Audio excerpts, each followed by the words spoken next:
Hey guys, quick video. I want to talk about holsters. For some reason I've been getting a lot of questions on holsters lately. And so I thought I'd just kind of throw a bunch of holsters on the table, go through the different types of holsters we've got here, and give you guys my opinion on what I think works best for what situation, you know.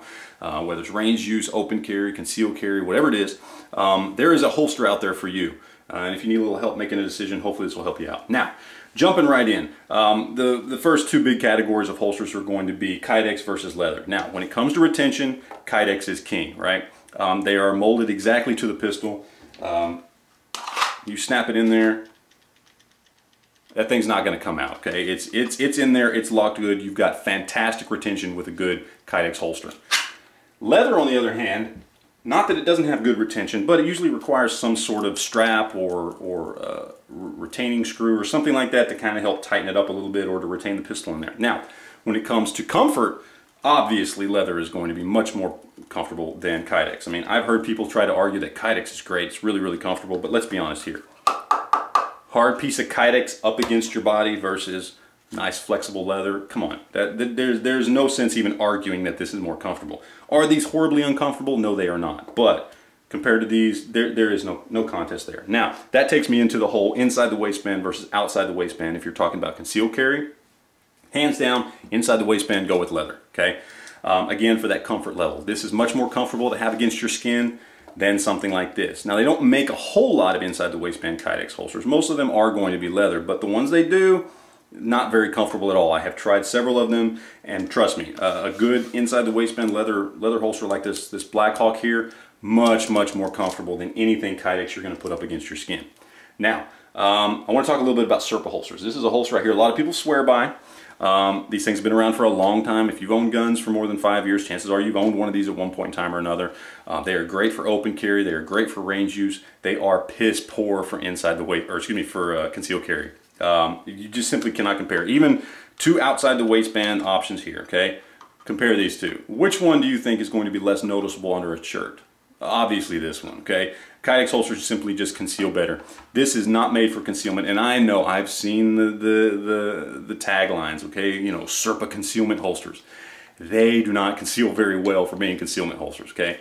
Great for range use, great for open carry, good retention. Not a big fan of the paddle holster, but you can get a belt attachment for this, but not for concealment, not for concealed carry at all whatsoever. So stay away from those in my opinion. Now, there are obviously other little options here. You know, you've got pancake style Kydex holsters versus clip style Kydex holsters versus MOLLE attachment Kydex holsters. That's all personal preference, guys. I mean, you know, I prefer the pancake style. I just like it better. I think it looks nicer. I think it works better for me, but that's all irrelevant. You know, the big question is going to be Kydex versus leather versus Serpa versus whatever, right? Now I do got a little military holster here. This is an M9 military holster. I just put it on the table because it's kind of cool, but definitely not an option. If you're looking at most mil-serp holsters are not good for concealed carry or open carry. They're made for military use only.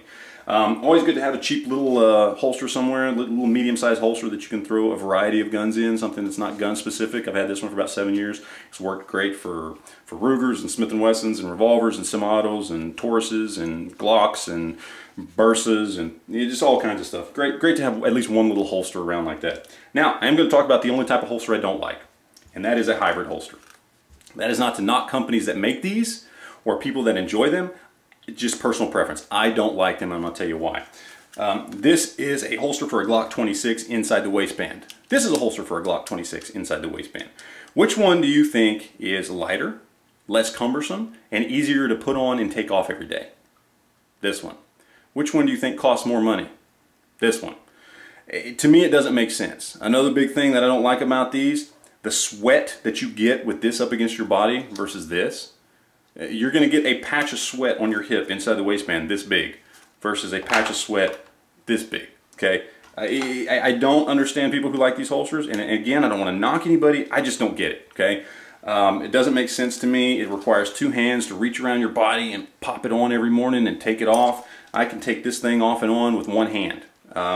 Again, doesn't make sense. I don't like hybrid holsters. I do not recommend them to anybody just because I don't think they make sense when compared to something like this. So, now, ultimately, to get down to it, if I'm going to choose one holster that's going to be just in general good for everything, open carry, concealed carry, range use, I'm going to go with a good Kydex holster. I prefer the pancake style, but that's up to you. It's personal preference.